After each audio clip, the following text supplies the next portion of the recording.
मागील 10 वर्षांपासून सहलीच्या प्रतीक्षेत असलेल्या उल्हासनगर महापालिका शाळेच्या विद्यार्थ्यांनी यंदा सहलीचा आनंद लुटला।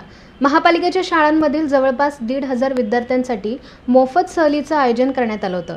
ठाण्याच्या तुकडोजीवाडी या ठिकाणी ही सहल जाणार आहे। यासाठी उल्हासनगर महापालिकेच्या माध्यमातून कटिबद्ध नियोजन करण्यात आले। उल्हासनगर शहरात महापालिकेच्या 22 शाळा आहेत। मागील 10 वर्षांपासून विद्यार्थ्यांना सहलीचा आनंद घेता आला नाही। यासाठी शिक्षण विभागाच्या वतीनं प्रयत्न केले होते। त्यानंतर आयुक्त अजित शेख यांनी या प्रस्तावाला हिरवा कंदील देऊन विद्यार्थ्यांसाठी सहलीचं नियोजन केलं। या सहलीचा संपूर्ण खर्च महापालिकेच्या माध्यमातून केला जाणार आहे। महानगरपालिकेच्या 22 शाळा शहरामध्ये कार्यरत आहेत।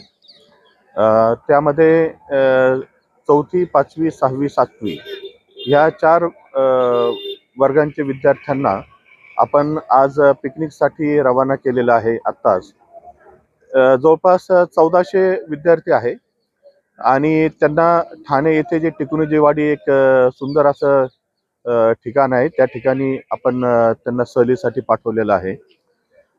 यापूर्वी सुमारे 10 वर्षापूर्वी महानगरपालिकेच्या वतीनं अशा प्रकारची एक पिकनिक पाठवण्यात आलेली होती। त्यानंतर कोणतीही सहल किंवा पिकनिक मुलांसाठी आयोजित करण्यात आलेली नव्हती।